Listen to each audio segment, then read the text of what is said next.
Hey everyone, Mike DeBliss here. Welcome to the webinar on Anatomy of a Civil Tax Controversy. It's my pleasure to have you here with me in this webinar.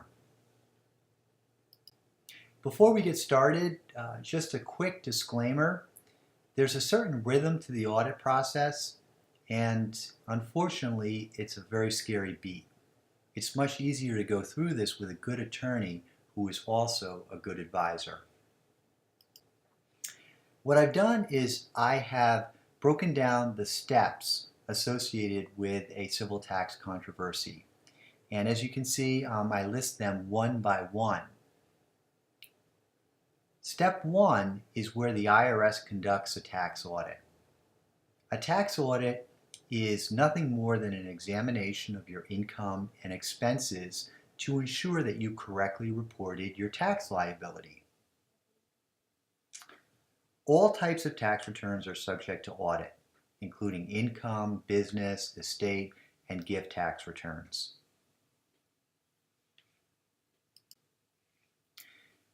In step two, or what I'd like to call step two, is what I call the 30-day letter. After an examination has been completed, the revenue agent may determine that a deficiency exists. Now, don't get nervous or upset if you don't understand what the term deficiency means. A deficiency is defined as the taxpayer's correct liability as determined by the IRS less the amount reported on the return. That's all it means. Assuming there is a deficiency, the agent prepares what's called a revenue agent report, or an RAR. Included with the RAR is a cover letter and a settlement agreement. Now, as you can imagine, not many taxpayers agree with the proposed settlement by the IRS that's in this revenue agent report. So what is a taxpayer to do if they disagree with the revenue agent's findings? Well, they may request a conference with the IRS Appeals Division.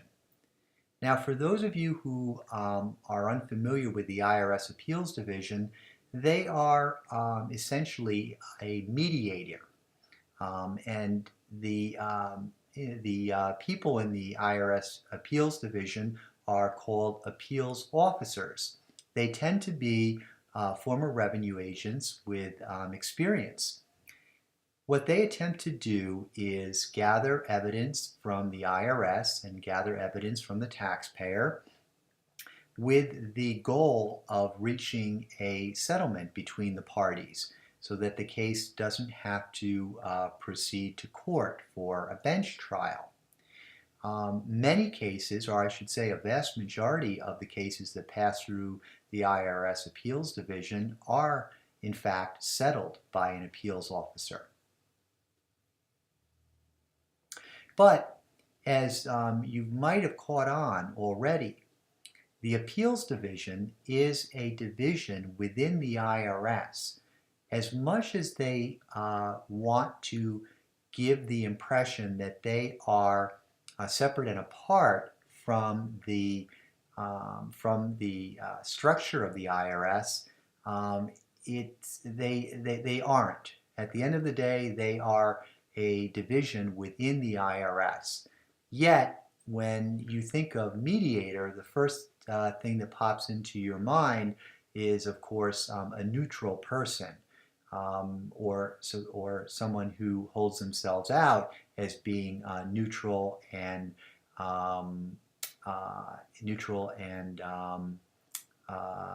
fair. So, getting back to our roadmap here. A taxpayer who disagrees with the agent's findings may request a conference with the IRS Appeals Division. But to do so, they must make that request within 30 days. They do this by filing what's called a 30-day letter. Or I'm sorry, they do this by filing what's called a protest. Now, the reason why the letter, the 30-day letter, is called a 30-day letter is because the taxpayer has to file the protest within 30 days. A taxpayer who receives a 30-day letter faces a strategic decision between requesting a conference with the IRS Appeals Division or simply doing nothing. And we'll cover in the next step what happens in both cases. Step 3.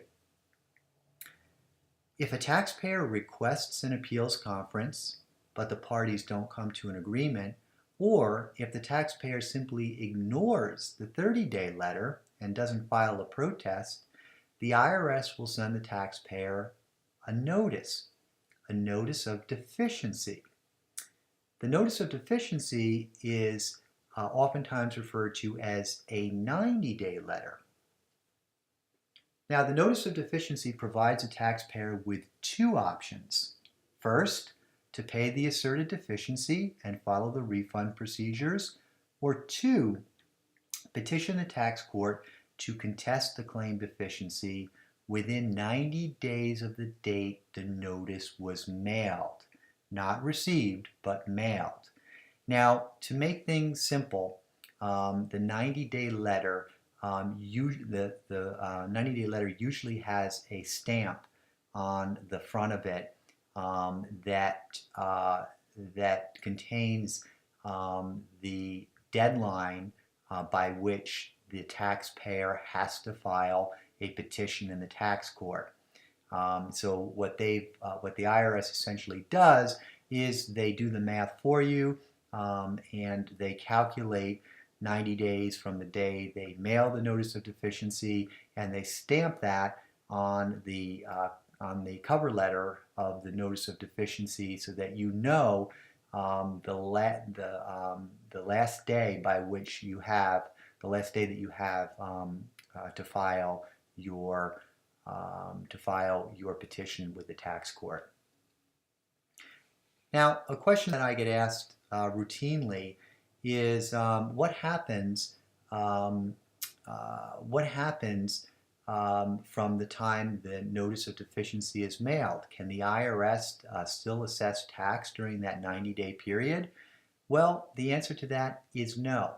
The mailing of the notice of deficiency begins a period during which the IRS is prohibited from assessing tax. So essentially, from the time the notice of deficiency gets mailed to 90 days past that point, which of course would be the drop dead date for the taxpayer to file a petition in tax court, the IRS is prohibited from assessing tax. Step 4. Taxpayer petitions the tax court. Let's assume that the taxpayer timely files his tax court petition within 90 days of the date the notice of deficiency was mailed. What can the taxpayer challenge in tax court? Well, as I'm sure you already know, the taxpayer can challenge the deficiency claimed by the IRS. At the same time, the taxpayer can challenge any overpayment that he or she claims. So it's not just the deficiency, but it's also any overpayment that the taxpayer claims he made and that the IRS is resisting. The IRS is prohibited from assessing tax until the tax court's decision is final. Who represents the IRS in tax court? Contrary to popular belief, the IRS is not represented by a revenue agent in tax court. Instead, the IRS is represented by an attorney from IRS Chief Counsel's office. As a general rule, attorneys from Chief Counsel's office are more likely to make some concessions to reach an out-of-court settlement than the revenue agents are. Why? Well, there's a host of reasons, and I've listed just 3 of them here. You'll notice that a lot of them share one main theme in common: human factors. So, for example, The first reason is that attorneys from Chief Counsel's office are less emotionally invested in the case than the original auditor. Second, their dockets are extremely full, and every case they resolve is one less case they have to try. If you're an attorney from Chief Counsel's office and you have a caseload of 20 cases that are on the docket for tax court, and all of them are looking as though they are going to trial, you better believe that the attorney from Chief Counsel's office is going to want to make every effort possible to try and resolve at least a few of them. Otherwise, he's going to be up to his eyeballs in trying cases. And for anyone who's familiar with trial and litigation, it is a very stressful endeavor. And just one trial sometimes is enough to knock the stuffing out of you for more than just a couple of weeks.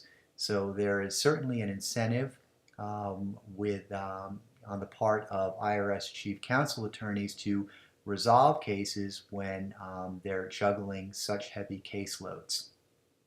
Third, the attorneys are quite familiar with the hazards and costs of litigation, and they factor these variables into their negotiations.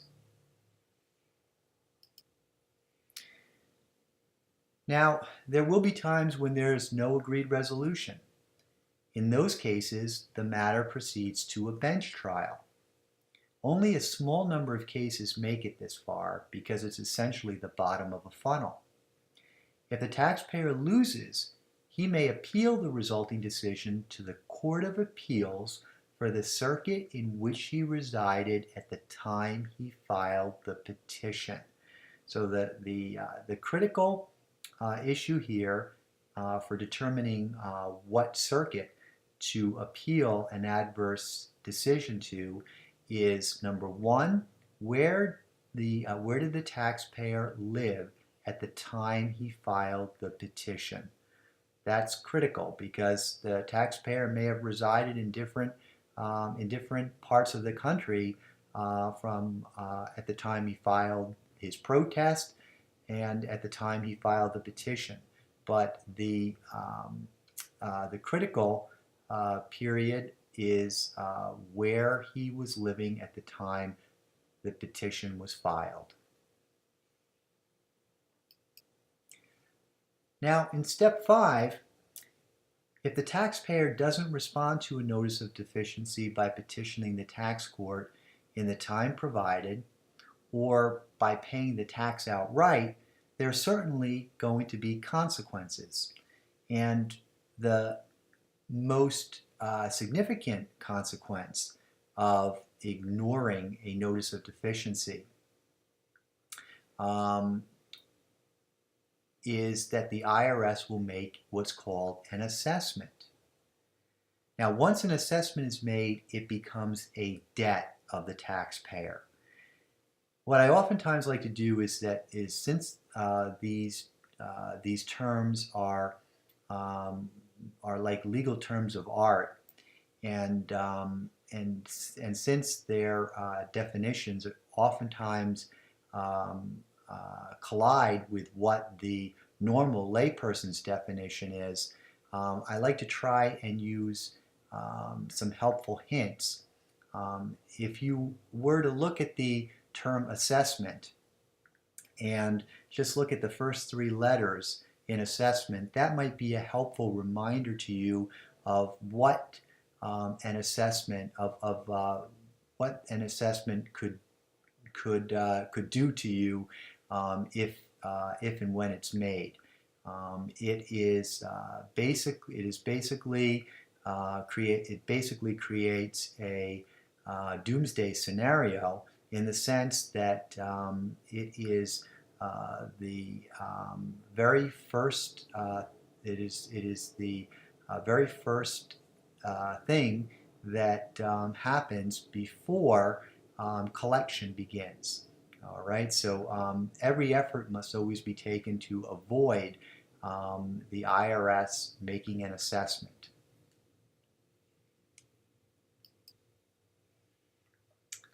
Well, let's suppose that an assessment has been made. In that case, the IRS must give notice and demand for payment to the taxpayer as soon as practical and within 60 days of making an assessment.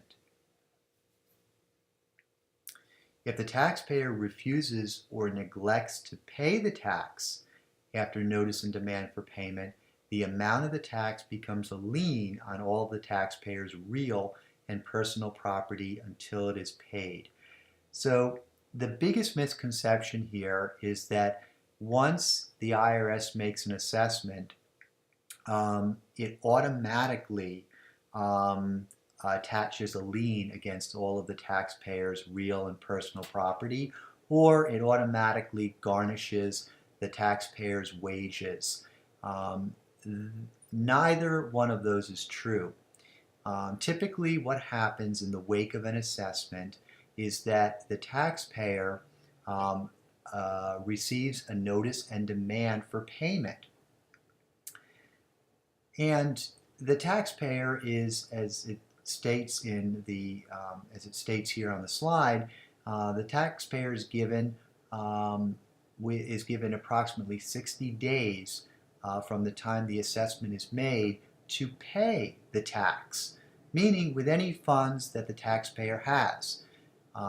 So we're not dealing with liens, garnishments, or anything of that nature at this point. It's only when the taxpayer refuses or neglects to pay the tax after receiving notice and demand for payment that the tax liability becomes a lien on the taxpayer's real and personal property. The unfortunate part is that many taxpayers who receive an assessment um, don't do anything. They simply ignore it. And that 60-day period, grace period, comes and goes, and the next thing the taxpayer knows is that the IRS has filed a lien against personal property or against real property, has garnished wages, or has actually gone to some type of um, extreme method to collect the debt. So it's critical to keep in the loop of these deadlines because missing these deadlines has severe consequences. If you have any questions, feel free at any time to give me a holler.